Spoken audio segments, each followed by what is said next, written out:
也就是说，他们要把俄罗斯完全排除在国际市场之外。在这种情况下，俄罗斯无论拿什么东西，用什么形式去支付，结果都是一样的人家不和你做生意了。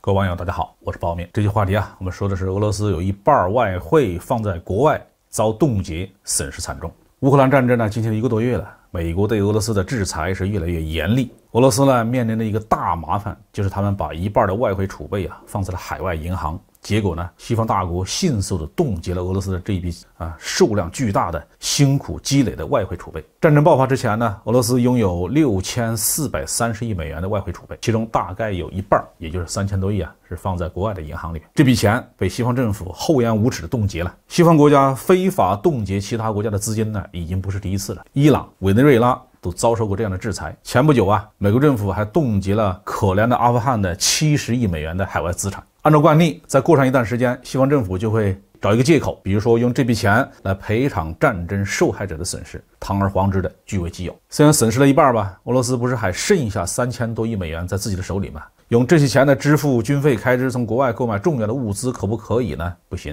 实际上，当俄罗斯被美国踢出 SWIFT 结算贸易体系的时候，这6400多亿美元并不是损失了一半，而是全部都损失掉了。无论俄罗斯把这6000多亿美元放在什么地方，结果都是一样的。既然是外汇储备，那就是拿来同外国人买东西的。美元之所以会成为俄罗斯外汇储备的主要的币种，主要是因为当今世界外贸活动的主要支付手段就是美元。无论是和西方发达国家做生意，或者是和发展中国家做生意，美元都是最好用的货币。有些出乎俄罗斯意外的是，这一次美国带领西方国家对俄罗斯进行的制裁是如此的猛烈，也就是说，他们要把俄罗斯完全排除在国际市场之外。在这种情况下，俄罗斯无论拿什么东西，用什么形式去支付，结果都是一样的人家不和你做生意了。我们知道，纸币是以信用做基础的交易双方都要承认纸币代表的价值，买卖才能做成。现在的问题是，俄罗斯手里的美元无论放在什么地方都被西方世界否认。那么就算俄罗斯把这些外汇储备提成现金，用轮船运回国内，那在西方的禁运之下照样不会有什么用，因为西方已经不接受俄罗斯的交易了。那么这种情况下，俄罗斯再向欧洲出口多少石油天然气，只要收到的是美元或者是欧元，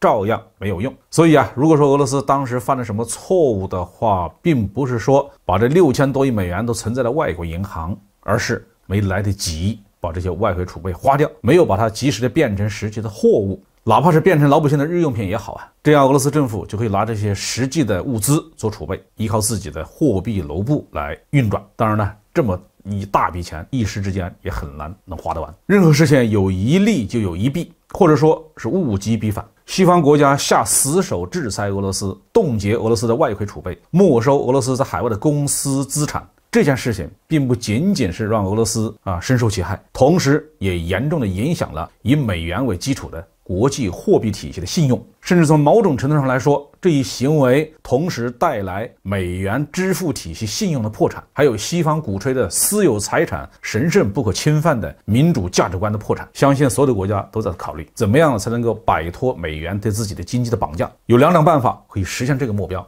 第一种就是放弃货币，恢复到易货贸易这个阶段，那这是把历史倒车开到古代去了。另一种办法呢，就是用自己的货币。俄罗斯提出，今后欧洲再购买俄罗斯的能源必须用卢布来支付。虽然欧洲初步拒绝了俄罗斯的请求，但考虑到他们对俄罗斯石油和天然气的严重的依赖，欧洲各国迟早会妥协。毕竟美国的道德绑架顶不住凛冽的寒风和饿肚子的难受还有一种方式，就是换一种信用比较好的货币来取代美元。哪一种货币可以替代美元，成为国际金融和贸易的基础呢？很多人都看好人民币。我们当然要朝着去美元化的目标前进。可以预判在新冠疫情严重的影响之下，以美国为首的西方国家刻意挑起的冲突与对抗，将严重的影响全球经济的复苏。全世界将进入一个冷战、热战频发、经济长期萧条的动荡黑暗时期。同处在一个星球，同在一个时代，不友好相处，不互助合作，